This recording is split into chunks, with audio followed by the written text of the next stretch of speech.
এই 7 দিনের মধ্যে আমাদের ব্রিজও কমপ্লিট হয়ে যাবে ইনশাল্লাহ। যদি না পারে 1 দিন 2 দিন বেশি লাগবে। আমাদের এই আমাদের গতলার কংস নদীর উপরে যে আমাদের ব্রিজ, এই ব্রিজটি আমাদের গত জুনের 7 তারিখ ভোর 4টায় একটা বালুবাহী অতিরিক্ত বালু বোঝাই ট্রাকের ওজন সইতে না পারে আমাদের এই ঝুঁকিপূর্ণ ব্রিজটা অর্ধেকটা অংশ ভেঙে পড়ে যায়। আমাদের এই গতলা দিয়ে মূলত কিন্তু আমাদের ধুবড় আর 7টি ইউনিয়নের লোকজনের যোগাযোগ, আমাদের এই লক্ষ লক্ষ মানুষের যোগাযোগ এখন ব্যাহত হচ্ছে। আমি দেশের বাইরে ছিলাম, আমি জানতে পারার সাথে সাথে আমাদের ইউনো সাহেবের সাথে আমি কথা বলি, ইঞ্জিনিয়ার সাহেবের সাথে কথা বলি, আমাদের স্থানীয় যারা জনপ্রতিনিধি আছেন, স্থানীয় চেয়ারম্যান আছেন, সাবেক চেয়ারম্যান আছেন এবং নেতৃবৃন্দ সকলের সাথে আমি কথা বলি এটা কিভাবে দ্রুত সংস্কার করা যায়। আপনারা দেখেছেন ইতিমধ্যে এটা কাজ চালু হয়েছে, এটা ক্ষতিগ্রস্ত অংশগুলা কেটে এটা আলাদা করা হয়েছে। এখানে আমাদের প্রতিনিয়তই আমাদের বিভিন্ন মানুষজন নৌকা দিয়ে পারাপার করছে, নৌকা দিয়ে পারাপার মানুষজন হতে পারছে, কিন্তু একটা অসুস্থ রুগী তাকে নিয়ে যাওয়ার কোনো সুযোগ হচ্ছে না। এই ব্যবসা এই গতলা ব্রিজকে কেন্দ্র করে কিন্তু আমাদের এই দুবহরার ব্যবসা বাণিজ্য, এই দুবহরার মানুষ ব্যবসা বাণিজ্য, পণ্যের দাম কিন্তু বেড়ে যাচ্ছে, মানুষ সঠিকভাবে কিন্তু তার জিনিসও কিনতে পারতেছে না। তা আমি গতকালকে দেশে ফেরার পরে আজকে এখানে আমাদের সকল নেতৃবৃন্দ সহ ইউনো সাহেব সহ আমাদের ইঞ্জিনিয়ার সাহেব সহ আমরা এখানে এটা পরিদর্শন করতে এসেছি। জনগণের যে চাহিদা যেটা বুঝলাম, তারা অতি দ্রুত এটা সমাধান চাচ্ছে।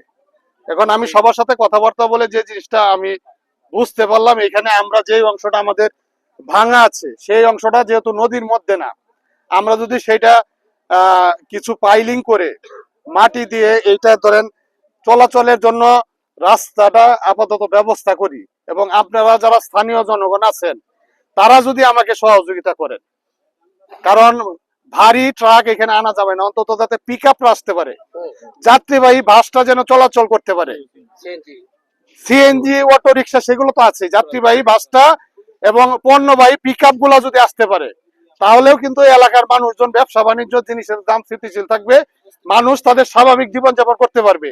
এই জিনিসটা মেরামত করতে হলে না এলেও মিনিমাম 6 মাস লাগবে, কিন্তু আমরা যদি এখন খুব অতি দ্রুত আমরা এটা সংস্কার করি, আমরা এটা মাটি পাইলিং তারপরে আপনার এখানে ইট দিয়ে আমরা একটা সোলিং করে এখানে চলাচলের একটা ব্যবস্থা করে দিব, যাতে বাস গুলা চলতে পারে, মানুষজনের যেন নৌকা দিয়ে চলাচল করতে না হয়। এবং মাল কিন্তু স্থানীয় জনগণ আপনারা যারা আছেন তারা একটা কমিটি করবেন, এনে ইউনিয়নের বর্তমান চেয়ারম্যান আছেন, সাবেক চেয়ারম্যান আছেন, গণ্যমান্য ব্যক্তিবর্গ আছেন, আপনারা এই রাস্তাটা ঠিক হওয়ার পরে আপনারা দায়িত্ব নিতে হবে, কিন্তু আপনাদের দায়িত্ব নিয়ে এটা পারাবারের জন্য আপনারা যদি এটা কমিটি করে দেন, যে এইটার জন্য কিন্তু অনেক যানজট হয় এবং যারা বাজারি যারা আছেন তারা বাজারের দিন যেন তারাও লোকজন দেয় যাতে রাস্তাটা ক্লিয়ার থাকে।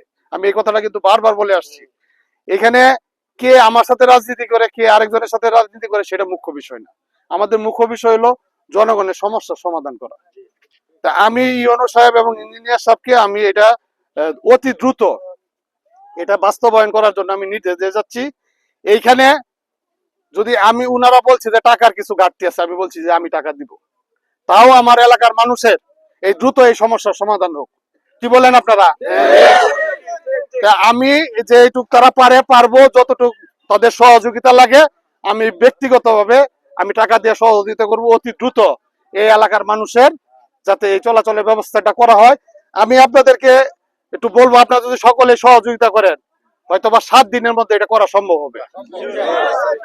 আপনারা সকলে সহযোগিতা করেন এবং আমি আমার ব্যক্তিগত পক্ষ থেকে আমি 2টা নৌকা দিব, একটা যাওয়ার জন্য একটা আসার জন্য, বড় নৌকা ব্যবস্থা করে দিব ফ্রি, এটা আমার তরফ থেকে ফ্রি চলবে।